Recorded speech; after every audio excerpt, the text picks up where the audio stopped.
Hey, it's Matterall, and we're going to talk about some EVE Online today, Monday, August 3rd, 2020.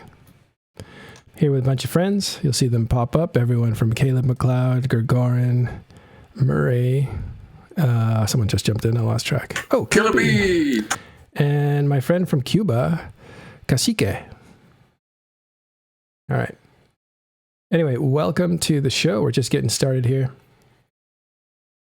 All right, real quick, your point on Henry Cavill, the actor. Okay, the point is that the internet is going a little bit crazy over the fact that in an interview some months ago, he was asked, because he's always been proclaiming himself as an actual gamer, and that he's played The Witcher at least twice through from start to finish. So he then mentioned that, he was asked, have you ever then built your own computer? And he said, no, I've actually never had time to do that. It was usually my dad, or we bought finished PCs straight from the rack. But then just a few days ago, he launched a video of himself assembling his new rig, right? His new PC Master Race rig. And it's amazing. It is a super high-end machine, and he was putting it all together himself. Even though he actually put the actual LCD fan thing upside down, so he had to actually pick it all apart again and reassemble it. And the internet has just been doing reacts to Cavill and Superman joining the PC Master Race. It's just glorious. Nice little piece of video. I did see this. Oh, I can't run video or it'll screw one of the great challenges. Yeah, the other thing is like, because he knows his his fan base. He knows that he has a fair amount of female sort of admirers and stuff like that. So he put a backing track from he did a whole Barry White of Barry White in it, and it's just amazing. It is so good, so good. And it's nice. It feels a bit like, because he's been a little bit in the closet when it comes to this whole gamer thing, a little bit like Base Hunter, trying to be a little bit silent with the fact that he's actually a gamer. And of course, Base Hunter was a gamer before he actually was famous, right? And apparently so was Cavil. He's been a gamer since he was in his pre-teens, right? So this is just him coming out big time, and he even kind of teased with the fact that this is only the beginning. So I would not be surprised to actually see him join the out and proud nerds out there like Vin Diesel and all these people that are slowly coming out and saying, well, I've actually been a nerd my entire life. Well, tell him to talk to my wife. Maybe Hasn't Henry Cavill already been one of those guys? Oh, your mic is... Go ahead. You're lagging a little bit, but like he has been. I mean, he played. He played The Witcher. So like, and Warhammer 40K. You're breaking up, Gurgorin. Talks about Warhammer. Your connection is having problems, unfortunately. He's out as a World of Warcraft player. He's played Warhammer. He plays Total War. He is definitely a proper gamer. It's just that he's been a little bit. I'm not necessarily shy about it, but I don't think he's stepped fully out as how much of a nerd he actually used to be. Okay, enough. But basically, he got a PC. I'm getting a PC. So Henry and I are like this. You can be a sidekick now. You can join the Avengers. That's your point, right? Welcome to your exclusive club. The exclusive club of Windows. I'm still going to have a Mac. I'm just going to stream on a Windows machine. All right, so much. Henry Cavill plays Warhammer 40K, so that's why I just assumed he's a nerd. You just said that like 10 times faster than. Okay, awesome. Yeah, he also plays. Is on record playing EVE Online, so when he wants to step up to the professionals video game, it's here for him. Okay, let's go to Killah Bee. Actually, are you still here, Killah? Yeah. Hey, man, what's been going on? Mostly fountain cleanup, honestly. Just grinding structures, clearing everything out. Has it been I mean, you guys nailed 2 Titans yesterday, so it's not like things didn't happen yesterday. But It was actually not yesterday. It was on Saturday, right? Yeah, it was Saturday. Oh, Saturday. It was doing. It was doing the minute move up out of fountain, basically. Yeah, it was just one guy that he walked to the wrong gate with his 2 Titans, and he got bagged for it. So is that confirmed? It was just one guy. Yeah. Yeah, it looked like is it was confirmed. I mean, we saw that he had different ships in 2 different Titan bays. So he has 3, right? He saved one, lost 2. Always sucks to lose, your stuff when you're on a move up, because you usually carry most of your stuff with it as well. So, for an individual, it's obviously a bit of a blow, but for a grand collective, it's whatever. Like at the end of the day, if some dude loses a Titan somewhere, then like I think we moving to Harpip, I think we lost NC, that is. I think we lost 2 Titans to LSH on the way, bridge Titans that were supposed to move down, and that got caught by Los Ignition Luken because they moved without the proper precaution. And at the end of the day, for those dudes it sucks. They have to move another bridge Titan down, which is always kind of a lot of effort, especially where we're staging at the moment. But at the end of the day, it's not as harsh as a loss, losing 2 Titans these days than it is say 5-10 years ago. So but apart from that, way that Elise did the loss sheep thing of whether we're going to go and save it or not, that was kind of funny. Apart from that, it's going pretty well. We like I said, we're just grinding, clearing up found. There's a lot of citadels to kill. Most of them, especially all the small ones, are being taken care of by Horde and Horde Standing. They're doing a fantastic job of just grinding everything very autistically. And then we go to... You did say autistically, not artistically. Yeah, autistic, AU. Autistically, they do that all, and then we form up the bigger boys for the bigger structures. Well, looking at this map, they've already taken over more than half the map, it looks like. I think the Horde is in the process of taking up most of the iHubs. For us, the main objective was really just to kill the iHubs at least once, so all the indexes and everything reset, but Horde's claiming them, which is fine. Horde can take care of that if they want to. They're putting good travel lanes in there as fast as possible. Plus, you also want to remove any kind of safe harbors that hostile fleets or hostile gangs can kind of safe up in that space, right?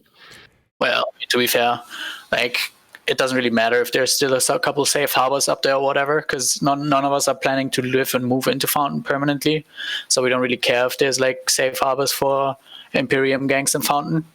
Once we're done cleaning up Fountain to our liking, we're going to move on to the next stage of the war anyways, and at that point Fountain is basically just going to be left behind, and then whoever feels like calling it home can call it home.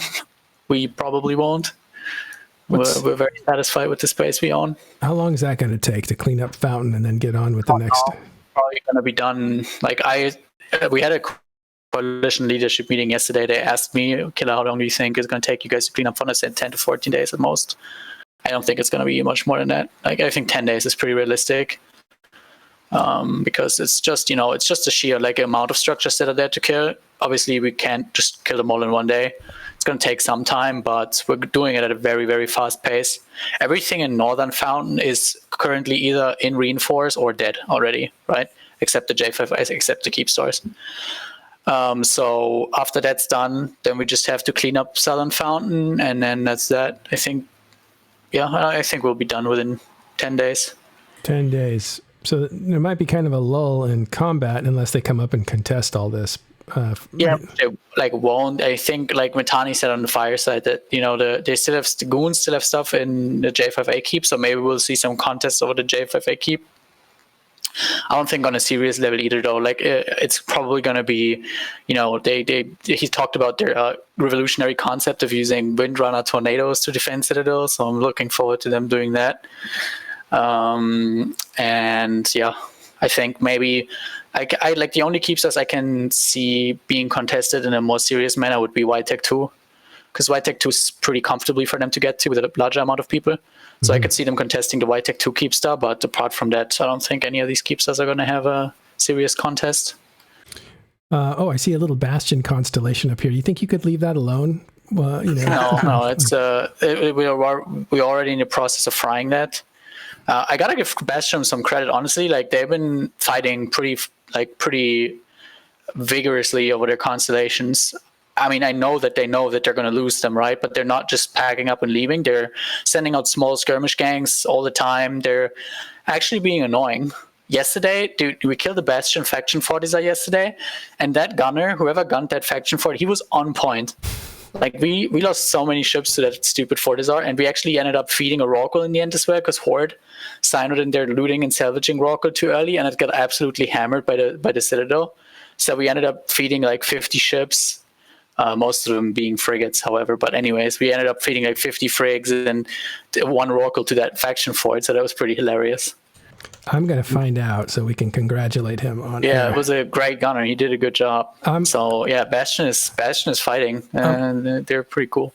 Yeah, they killed me pretty convincingly. Like, I thought I could sneak by their lines, but they just, I think you gave them the idea of blasting me with a less than 2 second lock time, which is what?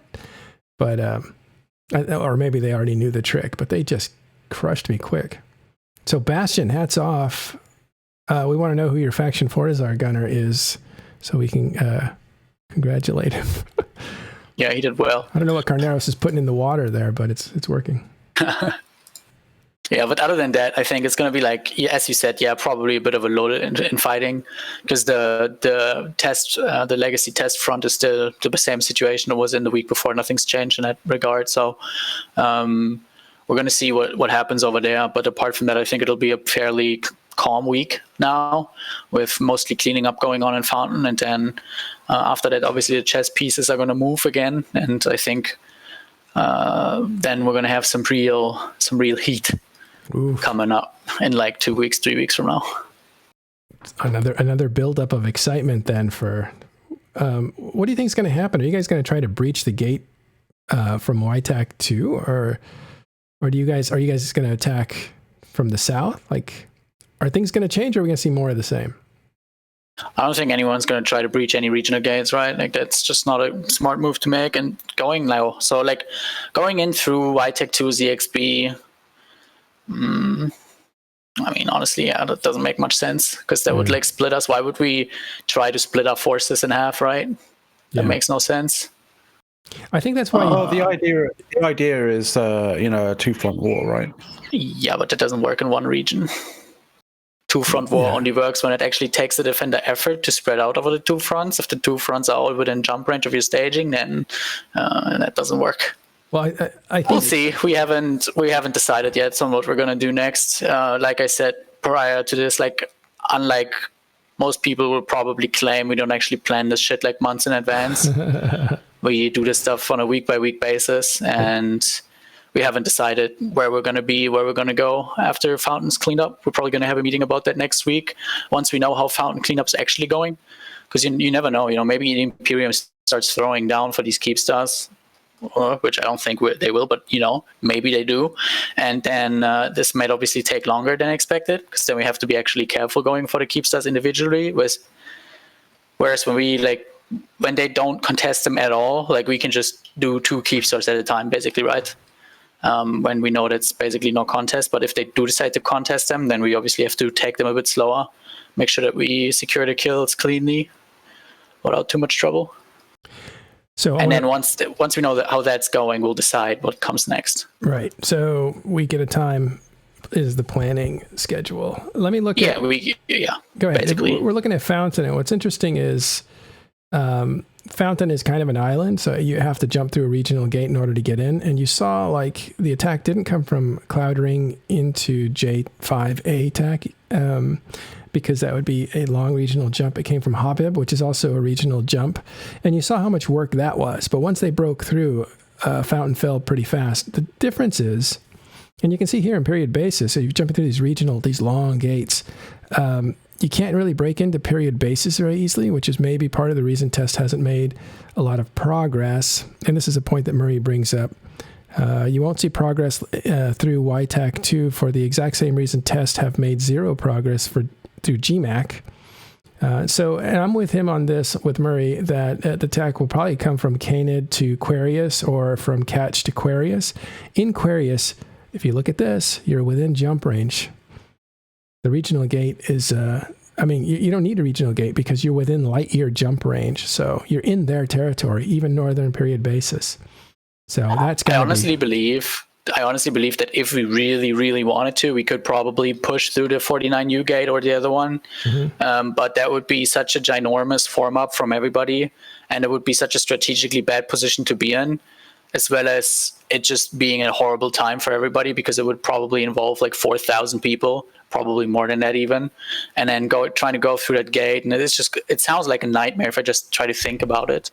Yeah. I think we would be able to pull it off, because I do think we have a numbers advantage over the Imperium when it comes to everything. But it would be a mess, and it would be like, it would just be it would just suck basically. So I think that if we can avoid that anyway, then we will probably try to avoid it. But yeah, we'll see. I think, yeah. So it's going to be interesting to see what happens, but that won't happen for another week or two. And that would be fast, even if it did happen within a week. There's Quarius. You can see how it overlaps Delve. And then if we look at period basis, it's the same thing. Let me back out here. Less so than Quarius, but Quarius definitely. Well, how long is it going to... It's interesting times anyways, like... Yeah. How long are you going to savor the Keepstars? Are you going to kill them like a little slowly so that people stay motivated? Depends, like I said, that depends on on the amount of effort that defenders put in. If they don't put any effort in at all, then there's no reason for us to like not kill them quickly. But if they decide to show up for one or two of them defensively, then we can't just do 2 or 3 Keepstars at a time. I suspect all the Northern Fountain ones, like J5A is the only one I expect some contest over in Northern Fountain, because goons still have some assets in there that they need to move out otherwise. So I would suspect that maybe over J5A we see some sort of, at least like a fleet grid or something of some kind.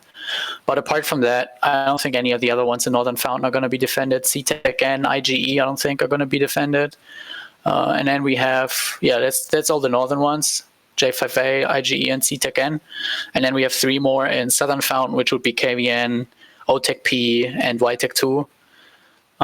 Realistically, if we really, really put a lot of effort into attacking them, I think the only one they can realistically defend would be YTEC-2. And all the other ones, if we really want to force it, they can't, but we'll see. Yeah. Those are stations. I wish it said how many Keepstars were in... But you'd have to It's 6 in Fountain, it's 42 in Delve. Yikes. So that's a lot of cleanup. 400 Fortizars in Delve. So the one of the gunners, there's 2 gunners, but one of the gunners' name is Symbiotes. So Symbiotes did the gunning for one of those faction Fortizar.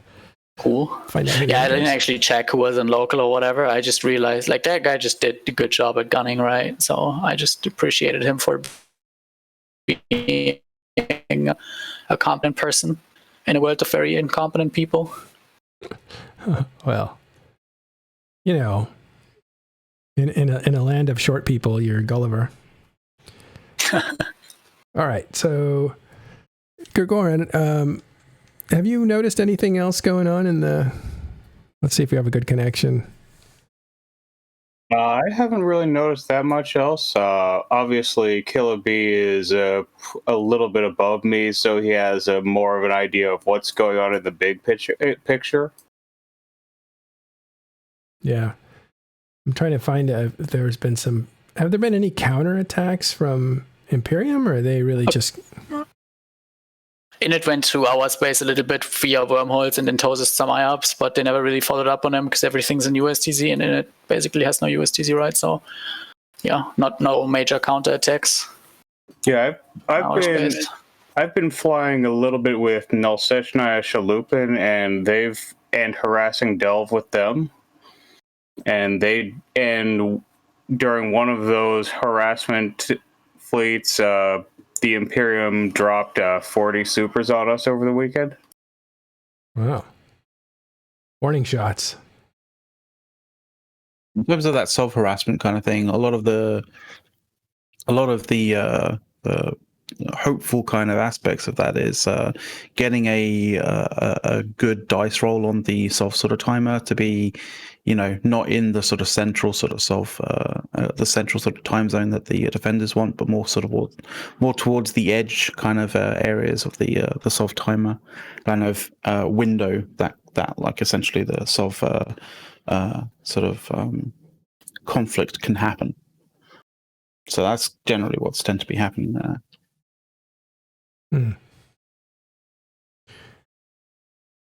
All right.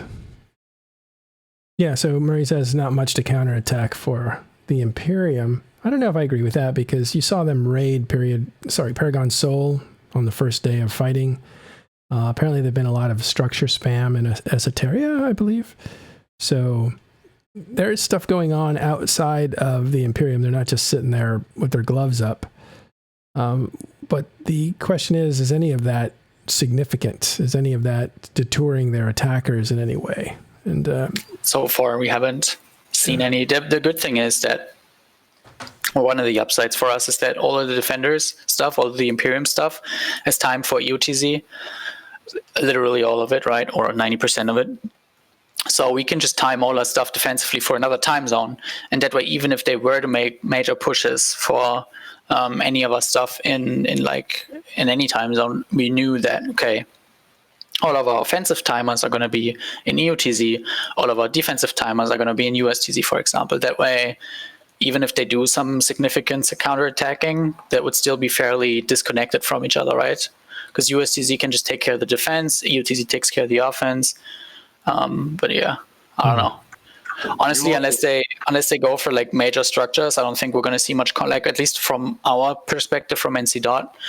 Like when we have had our State of the Alliance leading it up to this war, Vince pretty much said that, unless they go for the NSI Keepstar, which is obviously our home Keepstar, there's pretty much nothing we care about all that much. There might be a couple of Sotios that are building stuff that we would defend, but apart from that, we don't particularly where NC Dot is going to not go home basically no matter what, right? We're just going to stay in the war. That's not to say that there might not be somebody else defending drones, because there's plenty of alliances that could, but at least for NC Dot, we're not going to invest any major assets back home when we can stay on the front instead. The board has asked people to jump clone home, but isn't really making it a huge priority. Well, and Killah, you almost hinted at, if they can't save anything, giving you fights is basically counter to the whole point of the weaponized boredom stuff, right? So they would wait. You would expect them to, if they gave fight at any point, it would be, as you said, some of the Keepstar stuff, and it would be potentially 7 days out, right? So it kind of hits as late as possible. Yeah, exactly. Especially this is only when it comes to Found, right? Obviously, I think once we move on to Delve, once we start hitting, Imperium core space, home space, whatever, it's gonna change. I think they will fight over everything initially, of course, but in Fountain, this region is basically written off. I think the best they will do is try to make it as annoying as annoying as possible for us to grind the region, especially the Keepstars. You can make it very annoying if you do it right? So yeah, I think that's what they're going to try to do, but they can't. They simply cannot really contest us. Especially in Northern Fountain, we have complete cap dominance. We have sub-cap dominance. They just can't do anything unless obviously they move super switch. They won't. So yeah, I think that's exactly what you're going to see. Pretty much exactly what you just said, right? Make it so bothersome as possible and potentially nip at your heels while you're doing it. So delaying the beachhead thing into Dell, right? That's pretty much what would be their traditional strategy. So basically exactly what you said is what's most likely going to happen. They're going to try to make it so that you can only work on one Keepstar at a time while you're still cleaning up Fountain. And then they're going to try and do some small stuff where they're nipping at your toes and tripping you in any opportunity that they have, right? So they basically slow down the march towards Delve. Yep. By the way, quick little notice, there are some connection issues with EVE Online at the moment. You can see that on Twitter here. It has to do with their authentication, so. I have a fleet in 3 hours. They better be wrapped up by then.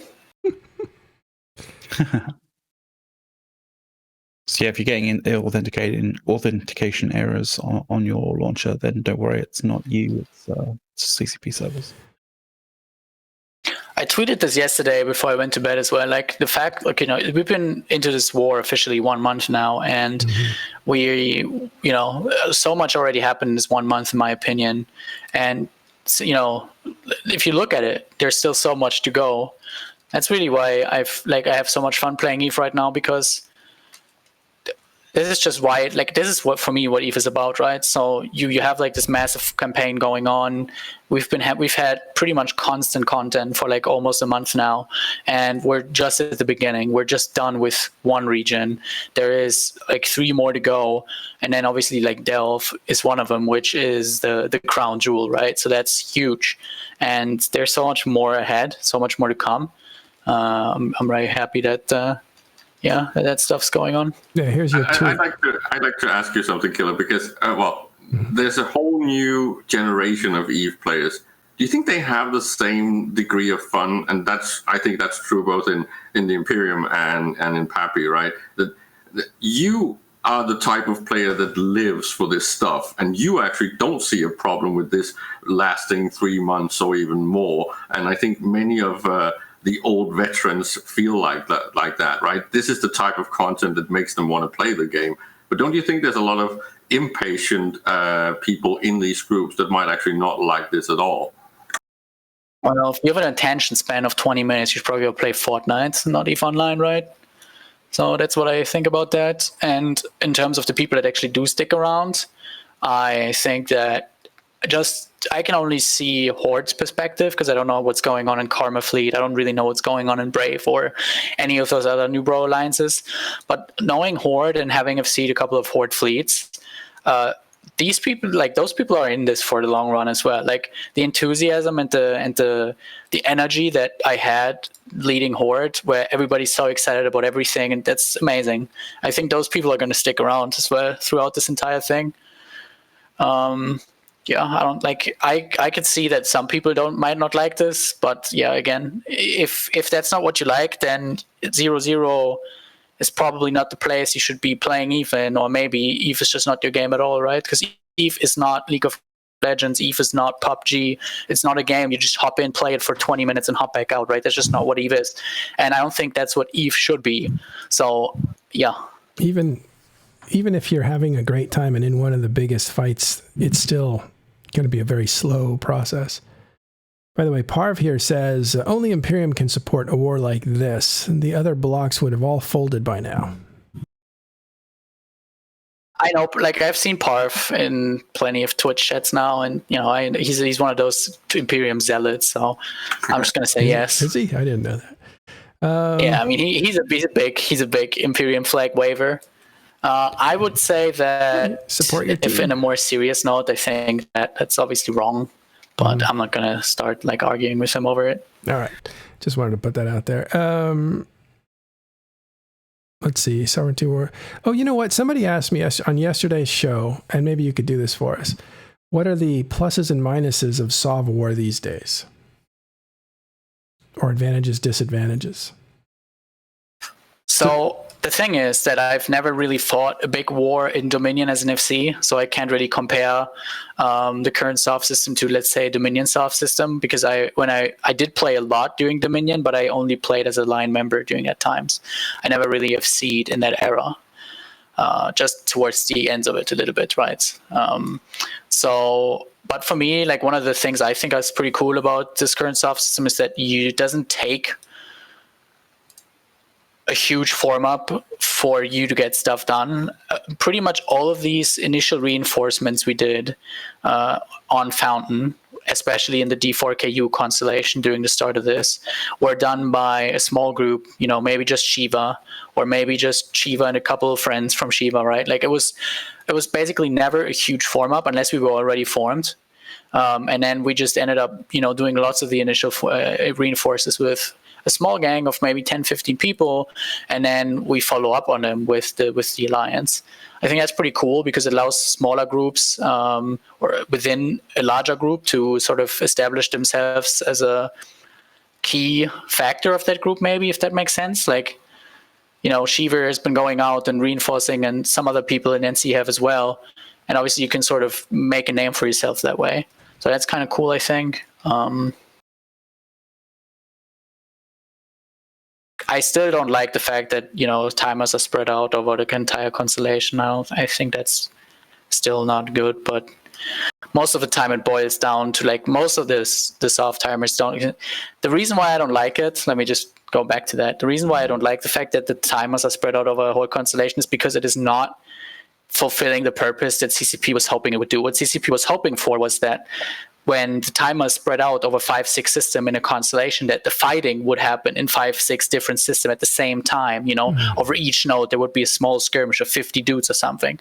But at the end of the day, what happens 90% of the time is you have 3 full fleets from the defender and then 3 full fleets from the attacker, and they all kind of play chicken until somebody makes a mistake, gets caught, and then everybody dogpiles into one system and has a huge fight in that one system.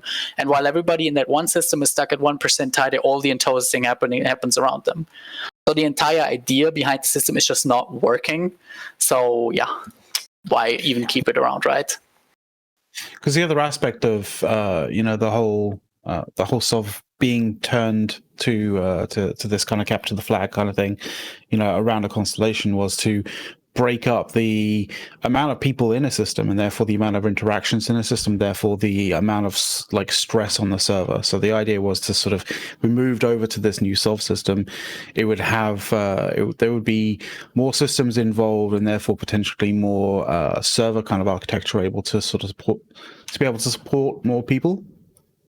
But that hasn't really been the case, because a lot of the times when you actually when you actually partake in the SOV kind of the Aegis SOV system at this particular point in time, like a lot of the systems in a particular constellation are just on one node. So it's basically we still have the same problem as Dominion Solve, aside from the fact that like it's not on one single grid. It's just we have this additional kind of this additional factor of everybody's jumping systems constantly. So you got this additional load. Yeah, the tide is actually really bad when people take the gates as well. That's actually a good point, yeah. Because you take gates so much more now because of the way that you need to spread out and cover different nodes. And as McLeod said, right, most of the times the tide doesn't just stick to one system. It spreads out through the entire constellation, sometimes even throughout the entire region that the fight is happening in, right? So, yeah, that kind of sucks. Also, you can clearly see that the whole fleet notification system wasn't designed for this either, right? Because, so the fleet notification system, for those that don't know, is a way that CEOs of corporations and EVE Online can basically file a request with CCP through their website and go, hey, we're expecting a large fight to happen in this system tomorrow. Can you please put the system on a priority node so the lag is less bad, the tie-dye is less bad, right? But the problem is there's only so many reinforcement requests you can ask for. And you usually, back in the day when you knew, okay, the timer was going to happen in that system because that's where the IOP's in or that's where the station is in, right? You would have that one system reinforced and you knew the fight was going to be happening in that system pretty much, guaranteed. And it worked. But now, we don't really know which system of the constellation the fight's going to happen in because we don't know where people are going to make mistakes and get pinned down. So what we do is we use the fleet notification system and we ask for the entire constellation to be reinforced. But that doesn't really work. Like, you can only reinforce so many systems because CCP, I think, only has like 10 special nodes or something that they can put stuff on. As far as I asked it once when I was in the CSM. I don't actually remember the exact answer, but it's not infinite. Like, they cannot reinforce infinite amount of nodes. There's only so many nodes they can put into a stronger state, right? And when you ask for like 2 constellations to be reinforced, the answer is almost most definitely going to be, well, we can't reinforce that many systems. Which ones do you want us to prioritize, and so on. And it just doesn't work. You end up fighting in really bad tie most of the time. One of the examples of that is when that throwdown in LTAC A happened in Fountain. I'm fairly certain that there was a lot of people kind of like requesting, the fleet fight notification, like for server node reinforcements to happen, like in that constellation. But when you actually get like asked, like, well, we can't do the whole constellation. Which system would you like? A lot of people probably looked at this, looked and predicted at like, where would the fight probably occur? And I think probably a lot of guys on your side thought that the fight was probably going to go down in D4K, not in LTAC A. So, well, actually, we did have the LTAC A reinforced for that one. We always reinforced LTAC A because the regional, the constellation, the jump gate from D4K to LTAC A is pretty big as well. Okay, but yeah, I know what you're saying. That makes sense. Because we found that like when the fighting was in LTAC A at that particular time, it was like really, really, really like punishingly bad in terms of tie-dye. Like we were at brick wall 10%, maybe a little bit less than that sort of thing. Sort of maybe 11-12% kind of thing. But we'd heard a lot of reports that D4K was on a different node. If for whatever reason, and there was like no tie-dye in there whatsoever, which obviously benefited you guys. I mean, I'm not claiming that there was any kind of like any kind of funding business going on whatsoever, but that the fact that D4K didn't have any tie-dye like really advantaged you guys in terms of getting reinforcements into LTAC A. We kind of drifted off there, Manuel, from your question, but that's basically. I don't have some sort of spreadsheet list prepared for what I don't like and don't like about Fuzzy Zoff, but yeah, there was some of the problems with it, I guess. Mm-hmm. All right, it's just somebody asked, can you go through? But the show was so dense yesterday that we didn't have time to break down like some of the soft stuff. So I thought I would just explore that with some people during the week. Cool, thanks. All right. All right. So besides the war, is there anything else going on out there? There's a ton of stuff, but by the way, the map is I'm still waiting for somebody to attack the TTT and get some high-sec brawls going, honestly. Do you actually think that's going to break out?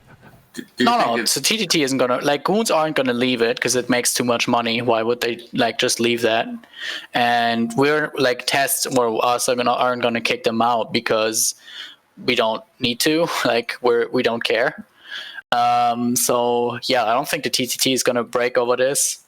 So we were hoping, or we were hearing some whispers that some groups were hired to mess with the TTT and be unaffiliated to anyone, but that didn't happen so far. We were like, the rumors that I heard was that it was going to start at the end of July, but clearly that happened and nothing happened. So yeah, I was hoping to get some sick high-sec brawls, to be honest.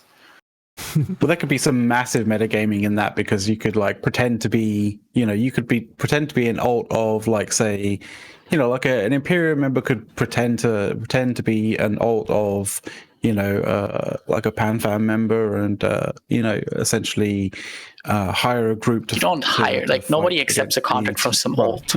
It's not how it works. Well, a lot of the time it's just whether the money's right. But the thing is, there's massive potential to metagame, like, or huge amounts of things like that. I don't know. Like, honestly, I don't think anything's going to happen over there. Maybe towards the end of the war, when when some groups are desperate and don't know what else to do anymore with their time, they're going to start going for that and then claim victory because that was their goal all along. But apart from that, I don't think the TTT is going to get touched anytime soon. And, there was this one thing with the Facebook group, like, unironically, there was like a Facebook group that was organizing to kill the TTT. Like, oh, really? I was waiting for that to happen, because I just imagined a fleet of people that met up on Facebook. Whew, I think I would have had so much fun with them. I was like, when we had a meeting and we had one of the coalition meetings, and Willy mentioned that there was some groups forming on Facebook to hit the TTT, and they have like 400 people in that group or something, and I was like, dude, I'm I'm defending the TTT, I don't care. Like, that sounds like so much fun. It would have been such a rubble fleet of people from Facebook. So yeah, that's why I said I was hoping that somebody would actually go after the TTT, because usually if you hire some high-sec mercs to do that stuff, they're really like not prepared for what like we have to offer for them, right? Like, high-sec people don't know what it means to actually fight a real war. What they know is using neutral logis, neutral links, neutral everything to just cheese the high-sec meta as much as possible, which is fine, but that doesn't work when you try to attack a Keepstar. When I sit there with 200 Feroxes, there's not much they can do with high-sec shenanigans to like, there's nothing they can do. The only real counterplay to TTT right now would be to potentially do an actual Goon or Imperium launched Keepstar somewhere like near Banen or New Caledonia to actually compete with it, because there's no real possibility to have actual real fights. So the only thing is to add the competition, right? Yeah, I'd agree with that. I think that competition would certainly be one of the things you could hurt the TTT the most with. Certainly, it's not going to be some high-sec mercs trying to siege it. That's, I don't know, man. Like, that's just not going to work, honestly. No. And the whole thing of trying to take out a Keepstar in high-sec is just cancer. So I don't think there's going to be much other counterplay in high-sec. And I don't know if the whole collusion in high-sec might actually just be completely ignored and put on the shelf, and then we can talk about it on the other side of the war, because it doesn't benefit anyone to start trying to dismantle those agreements yet. Everybody makes the same amount of money from it, right? Like the amount of money that we do make from it, and NC doesn't get anything, by the way, but it's just test horde and goons, right? But anyway, like I just say we anyways. The amount of money that we make from it is significant, but it's the same significance for goons, right? It's just the same. Like, so, and they are not particularly interested in opening up a high-sec front, and again, unless they go themselves and do it themselves, nothing, like, there's just no realistic chance that anything's going to happen to that thing. And they can't really afford to deploy it to high-sec. What if they change the rules on offshoring so there is no tax revenue for that Keepstar? That would take it down. You have to stop. CCP or CCP. CCP needs to do the opposite. They need to actually make it potentially more lucrative to have operations in high-sec, so there will be some sort of room for competition. This whole thing of trying to squeeze things with these flat hard stops, it's just going to completely destroy any sort of player operations in high-sec. It's already cancer because the design is horrible. Okay. Yeah, I'm on record as saying this thing should be destroyed, should never have been allowed, that sort of stuff. Offshoring is a complete ripoff. You love it, right, Caleb? Because the point is that it is much better if these things are actually in player hands, right? The fact that you sync ISK out of the game to NPC taxes and fees and all of these stupid nerf designs is not really something that's conducive for the whole player versus player activity in the entirety of the game. Of course, I'm against casinos, but the positive thing about anything that makes money on those scales is that it also creates content on those scales. If you remove these things, you might as well just make this a fucking solo game. You know, one thing I will give Willy credit for, he named it properly, Tranquility Trade Tower, and the way they kind of play with the marketing, that works. If somebody had called this like Trump's Tower, or I don't know what the opposite of Trump's Tower would be, or something very English-centric or whatever, something memey, can you imagine like the amount of pressure? Yeah, I think that they did that really well as well. I think the TTT, the whole setup of it, was pretty good and smart. And I'm a bit more lean towards Caleb's thinking here, because I think that it does generate content. However, there's such huge imbalance in the game in terms of the power of the 0-0 groups compared to any other sector of the game, right? And if, like, basically whatever 0-0 people put their mind to, if we decide we want to, you know, like, if 0-0 would decide to own all of high-sec, or, you know, you can't, that's a stupid example. I'm trying to come up with some example. Basically, we can do whatever we want, because there's like nobody can compete with people from 0-0, right? Like that's just not because of the sheer numbers. The way the game works is we just have so many more people than any other sector of the game that we can just roll over anyone just by bringing more people in them in 90% of the case, because that's just what the EVE PvP looks like at the moment, right? So that's why I'm a bit cautious of doing this kind of stuff, because I feel like, you know, the high sec people, they probably don't like it as much because there's no alternative for them. They have to trade at these 0-0 citadels because they don't want to pay the JITA taxes for like plaques and plaques and injectors. That's up to them. I only buy in JITA. I don't buy in the trade tower at all on principle. So I lose more money, but it's not. You're also a bit more wealthy than the average high sec dude. It's not going to make or break me. If they're buying stuff where the tax matters that much, they're probably overbuying, unless they're trying to keep up with their corp or something, and maybe that's a problem.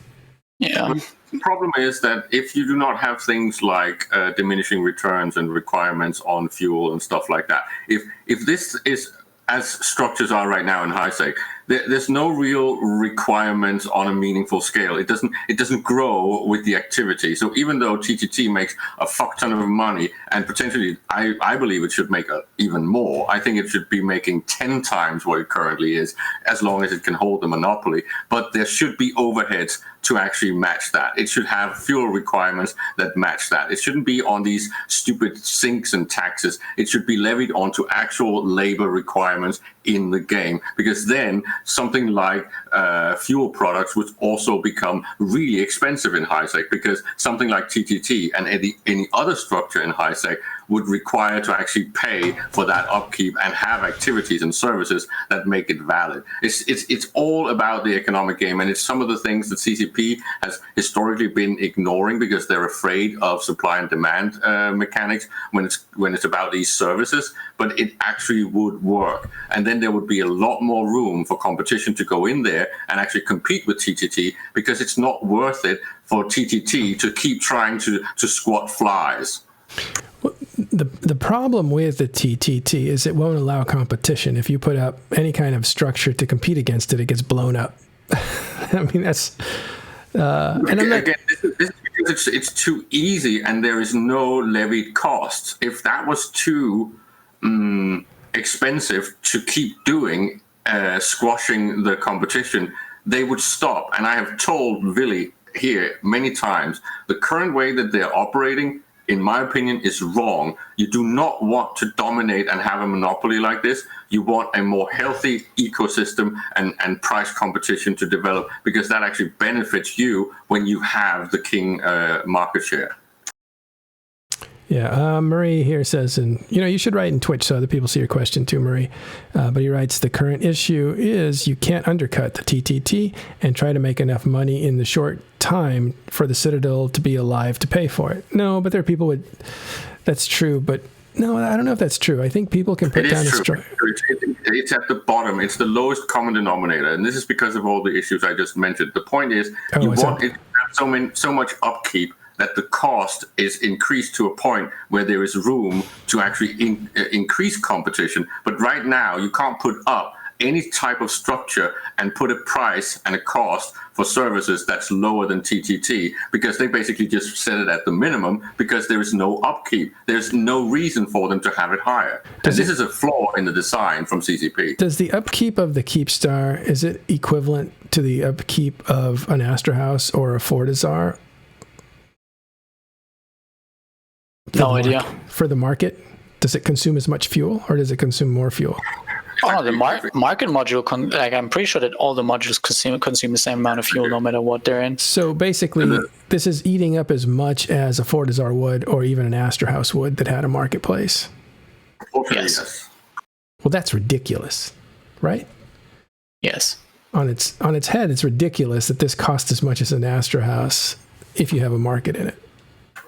Really ridiculous. It should be based on activity. The more activity, the more fuel requirements, and this is just not a design that CCP has wanted to put in there. Yeah. Well, yeah. If you're going to have something like this, the Keepstar is just kind of a fancy thing. If it was a Fortizar, it would still be the TTT. It just wouldn't be a tower, I guess.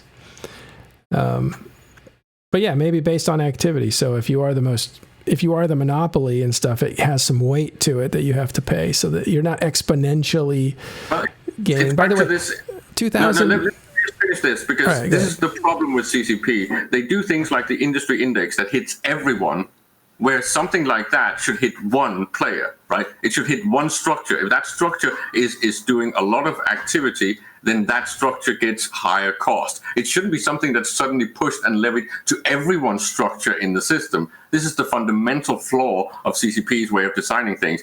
Anything like that should hit per structure, not the whole region. You know, just imagining a ton of Facebook high-sec guys going in front of it with their pitchforks and torches at night.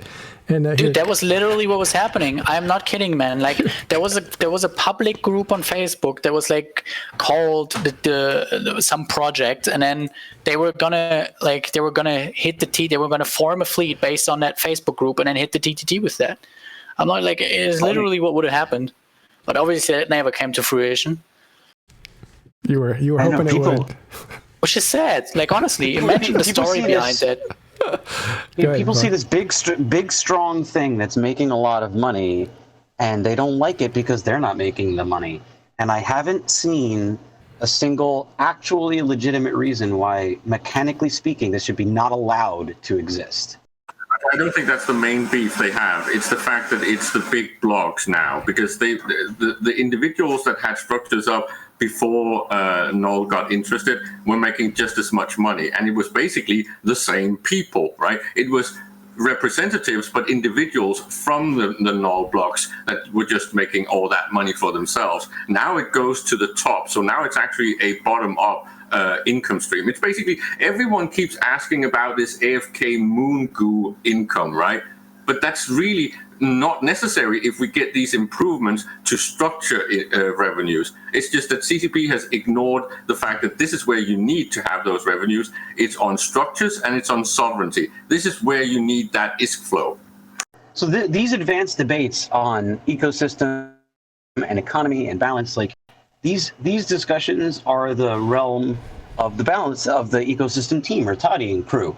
Have any of these people in this channel and chat actually talked with Rattati to see what he thinks about this particular situation? Well, Willy's on a CSM, so Willy talks to him probably. And he's the guy running the TTT, so yeah, he would know. Right, but Willy can't tell us what Rattati says.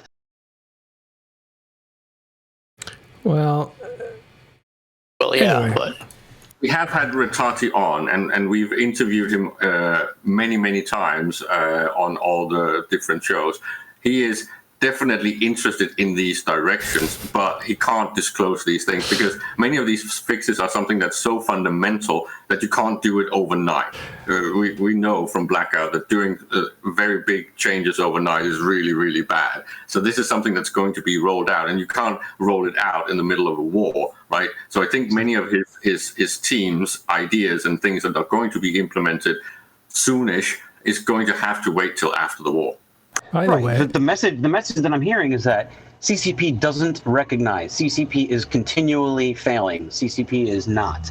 But now the story is CCP can't. They can't tell us. Myself then and say historically they haven't. The changes with Rattati and his team is now these things might actually get fixed. But historically they have been consistently doing these weird patchwork solutions, and well, we know this from fatigue, right? Which is a horrible patchwork solution to the force projection problem. But this is just the way the CCP sometimes thinks, and it's the same with the industry index and all of these flat solutions that basically do not create content. And hopefully, someone with the understanding that Rattati and his team has will be able to now turn this around and say, okay, we need to fix this. We can't have an ecosystem with vertical farming, with rock pools that have infinite capacity and can scale because of SP farms. All of these things are going to be fixed, but it's a lot to fix. As far as the reason this has become a controversy yet again, because this comes up over and over again, it keeps flaring up, is streamer Oz_Eve. You should subscribe to his channel. He does a market show. He hangs out at TIS too. You'll see him in there. He put out this estimate based on modeling how much money in tax revenue this tower gets, and he put out a 2.2 trillion ISK. To which I've heard it's a little bit high. It's more like maybe it's like 30% high, so it's less than that, but it's still a lot of money. The thing is, so a little moment of privilege here. We had should we talk about Hilmar's reaction to offshoring, Caleb? Well, I think it's a little behind the scenes. A little behind the scenes secret. You were piggybacking on Hilmar and being opposed to the whole offshoring. The way offshoring was being used and the way that it was completely biased to the RMT items, right? I agree, that's a problem. But pushing more of the activity of high-sec markets and industry onto player structures, I do not think he believes that's a bad thing. I think he actually would like that more than anyone else in EVE. It's just that the way that we abused the Plex market was a problem. Except if you want to know a little behind-the-scenes secret from talking in stations having to do with this in Hilmar. And if I see enough X's, then we'll tell the story. I'm putting an X in to count me in. Hey, that doesn't count. You have to.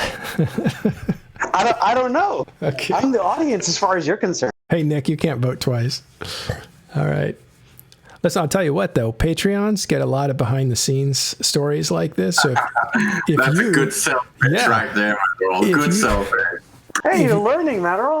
If you want to know what it's like behind the scenes and those little stories that never surface, you got to become a Patreon. We have a Patreon channel specific only to Patreons. Not subscribers, unfortunately. It's only Patreons. Those guys support us every month, and they get like behind the scenes thoughts and ideas and stuff that we're putting out there. We're not asking Patreons to vote on content or anything like that. It's just more better. It's more behind the scenes access, which is not necessarily good, but stuff like that. I did see a bunch of. There is a very, very long story to the whole structure thing that people can get in the behind the scenes. And it actually starts out somewhere where I kind of left it with Kenneth Felt when he was on the show.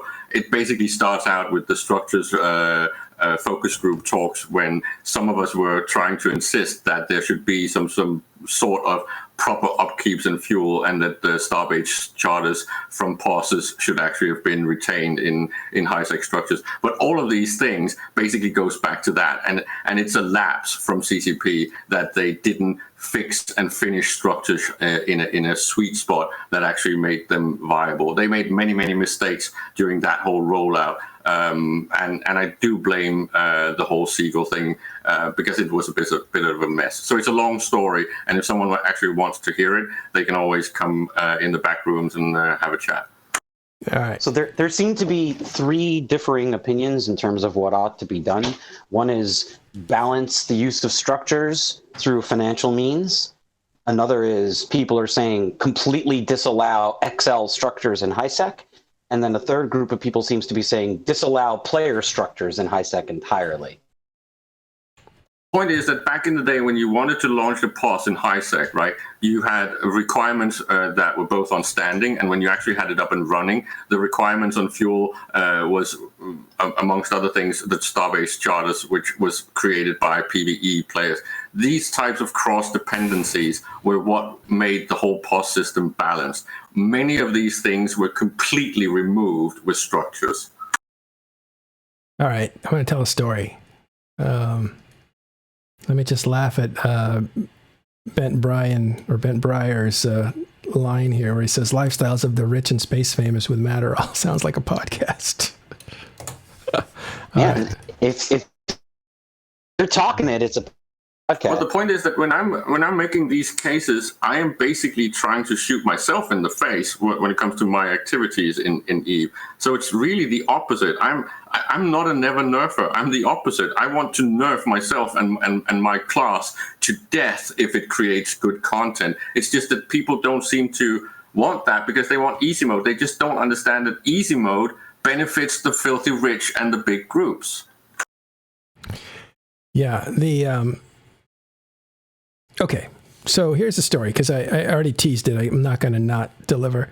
But also, this is a story we've waited since. It's been over 6. It's been a year almost. It's been a year. Holy cow! So last year, there's this thing called Blackout. CCP contacted us and said, Hilmar wants to talk on your show. You interested? And we'd already interviewed Hilmar once when he kind of came back when the company was bought by Pearl Abyss. He wanted to do an interview and just kind of say, like, we're really excited about the direction of Eve and what the possibilities are. And so we had him on. And it was, a bigger show than normal, of course. It was Hilmar. But it wasn't, like, huge. Well, a few months later, Blackout hits. And people are really on fire about it. And Hilmar, again, says, I want to come on and, with the community guy, Falcon, and talk about Blackout. And he, and we knew he had something to say because he was coming like a freight train. So we're like, all right. So what we did to treat our audio listeners is we had the audio release first and we pre-recorded the session. And then on Sunday it played, but it was played, it wasn't live. And that was an interesting experiment because the momentum that grew. That show ended up getting 18,000 impressions, which means listens or views or live session stuff. There was no live on that one, actually. But the point is, it was a huge show. So what happened before the show and what happened after? Because he came in half hour early, 15 minutes early.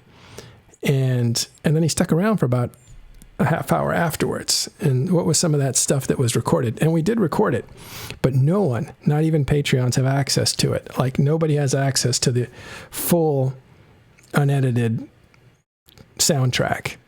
What we did do, here's a little bit of the scandal, is we clipped it. I clipped the very beginning, like 2 minutes before we start, 2 minutes after, where it's just kind of hellos and stuff like that. Nothing in that area was very sensitive. And I gave that to our staff because not all our staff could be on the show. So I wanted them to feel inclusive. So I gave it to the staff, and which is about 30 people, was at the time about 30 people. And Caleb, I still blame you for this. I would curse at you if I could get away with it, but you said, yeah, it's okay for the CSM to have it. And I was like, no, it's not. But I wasn't around. So it got out to the CSM. The CSM got mad, put pressure on CCP. CCP came at me saying, what are you doing releasing the unedited version? And I was like, oh my God, what a nightmare. But the saving grace was the person that leaked it fessed up to it. And so that gave us an explanation. Here's the series of events that happened. And so then CCP was like, okay, that's cool. We understand. It's fine. Because we were able to trace it to show what happened. So that was behind the scenes. But so what was on that mysterious before and after that nobody has ever heard? Part of it was I asked Hilmar, I said, what do you think of this trade tower? And what was his answer, Caleb? Well, he didn't like the offshoring, and he was not being very specific because. Well, wait a minute. You forgot the best part. He's taking a sip of his coffee. You didn't see it. I did. I think I was the only one on camera, and I could see his camera and he could see mine. And he was taking a sip of his coffee. And I said, what do you think about the trade tower? He literally spat out coffee. He just exploded out of his mouth. And he goes, let me tell you what I think of this. So that's again, this is where I get a little bit annoyed at the topic because Hilmar came back and these things had already been developing for quite a while in HiSec, and the offshoring and the whole wall of Plex and all of these shenanigans had been played out. The fact that null entities came up and said, "Hey, you little idiots, and your shenanigans, get the fuck out, we're taking over." I think that was a really, really good development. The problem is it cannot bring the content that is wanted or that I would like to see, the dynamic competition in HiSec, because of the flat structure that CCP has designed. But seeing someone like a big player come in and take over like that and say, well, if you want to live in downtown New York, you have to have the power and the money to actually be here. Get the fuck out and take your mom and pop shop out in the boons where it belongs. And it does. It's just that the design does not support this right now, but it should. Yeah, I would say that, like, Wait, you guys didn't answer that. You didn't tell the story, though. You just told your opinion. Tell the story. Do you remember? Maybe you don't remember. I don't remember the details. I'm just pointing out that the whole thing with the Plex is a problem, and it's because so much of the trade dominance in ISEC is around Plex, right? I know your opinion. You've said... I think it should be removed from the whole in-game structure. I think it should be almost like on an app by itself. I know. You've expressed this many times. Like, we know where you're at on this, but we're trying to tell a story about, like, behind the scenes. Okay, if you don't remember, that's cool. I'll explain. Because Caleb was one of the guys that was on there. We put him on that show so that he could ask the questions. And what was interesting about this were people who, like, yell at Caleb for talking too much or interrupting or whatever. You have to understand, of the people who were in that program, he was the one that was saying, Eve is like this, that, and the other. And Hilmar was like, that's right. So you have to understand, you may not agree with what Caleb says a lot of times, but I think he understands the core principles, the pillars that make EVE Online a special game. And someday you'll come around to realize that. But until then, like, you know, you shouldn't be too harsh on Caleb. So I can be harsh on him, though, because he's my friend. The point is, here we are. We have Hilmar. He comes in, right? I'll tell you both parts of it. He did some stuff afterwards, did some stuff before. He comes in like a whirlwind, right? I mean, he's ready to go. He's ready to talk. Hilmar is like, he's like a ball of energy. And the first thing he says is like, he goes, I got some things to tell you. I'm going to, we're going to do this, that, and the other. And we're like, I don't know if we're supposed to know that kind of stuff, because he was just telling us like what some of the changes were coming. And so I think who was it? Yeah, Goodfella, I think, is trying to, like, he's there to kind of mind Hilmar to make sure Hilmar doesn't blow things. So he's like, oh yeah, we'll talk about that later. Yeah, don't bring that up. So that was kind of funny because Hilmar needs a minder so he doesn't overtalk like some of the stuff that's being in the works and stuff, which is pretty funny. But we found out some stuff that's now passed. I guess it's okay to say it, but he came in and was like, we're going to raise taxes to 5% or something like that. And this is like before it actually happened. So, but only a few days before. It wasn't that big a deal. That change came really quickly. But anyway, we asked him later, because, those were some of the tax changes. He was talking about how this was the era of chaos and things were just going to happen and people weren't going to know what hit them. And it was going to keep people off balance and it was going to make EVE a scary place. And that was the desired effect. Make EVE scary again.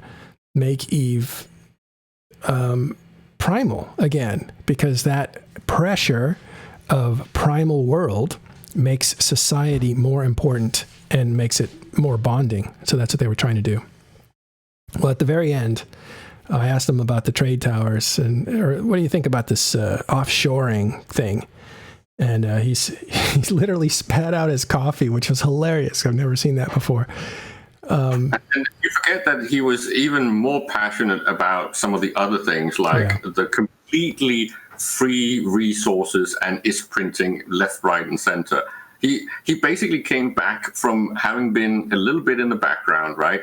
He basically let Siegel run the show and then everyone else to support her, right? And had a bit of hands off while he was doing all his virtual reality stuff and pretty much expanding the brand and well, I call it polishing the turd, but basically I still think they sold too cheap. But he was making the whole company ready to be sold, right? This is what he's been doing for exactly the period that I claim is when EVE started stagnating.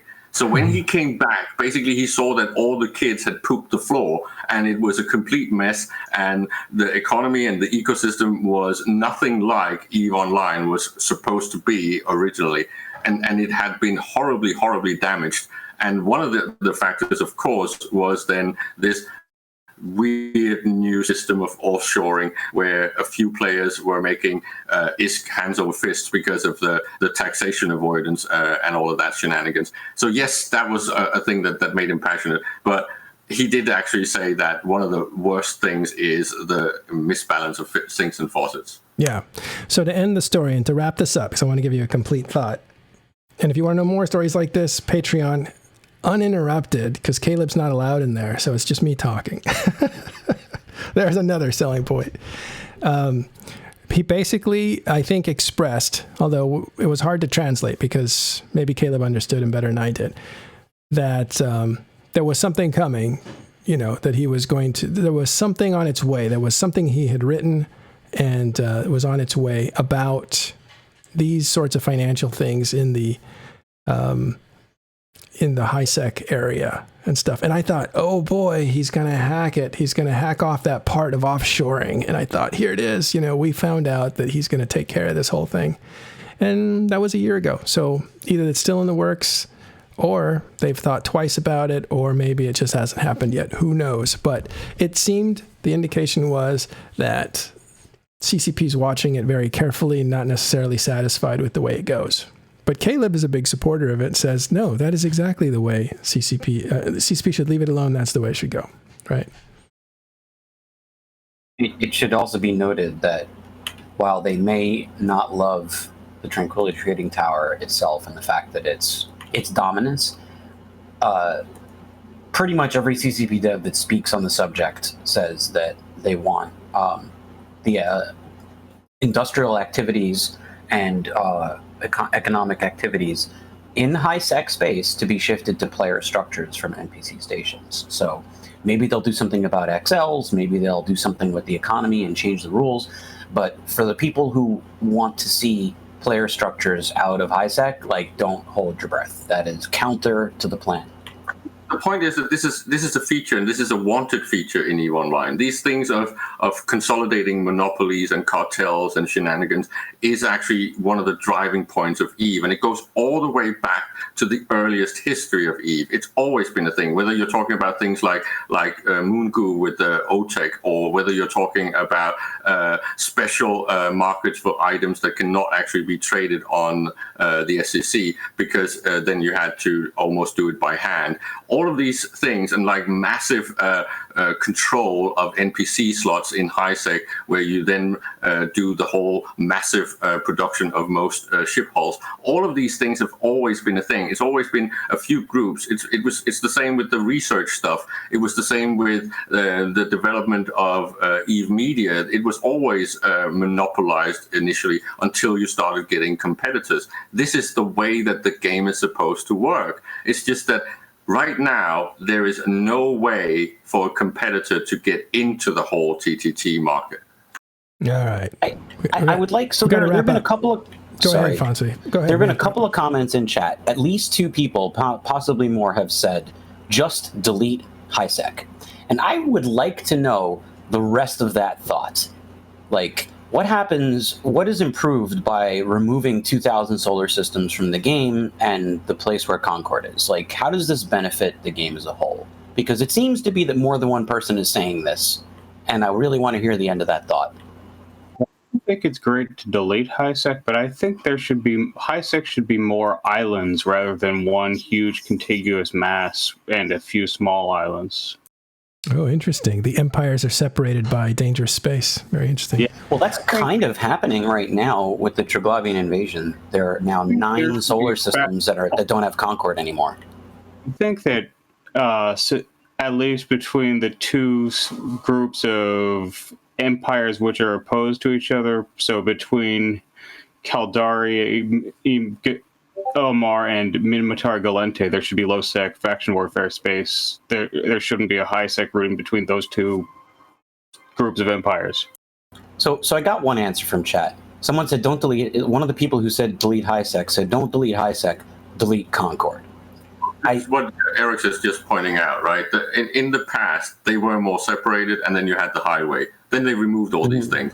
And this is what I think we need to go back to. We need to get the highway back, so we have some way of actually having meaningful, effective, and potentially safe logistics between the different regions. But we need to have the risky stuff between regions coming back. So you have to be on those highways, and you can even figure out how to limit that in some way, or make it costly by adding cost to gates, which was initially an actual feature that was supposed to be in the game. But all these things with docking fees and gate costs have been completely undermined or removed, or it's not good for the new player. It's always, it's not good for the new player. And it's like, well, you don't understand that player versus player interactions, both on the positive side, so supportive and collaborative stuff, but also warfare, is good for the new player. You can't use that argument all the time to just flatten and make the game dumb. All right, let's actually finish discussing this offline. Come to TIS public channel. That's free. Just show up, public channel, jump into our Discord,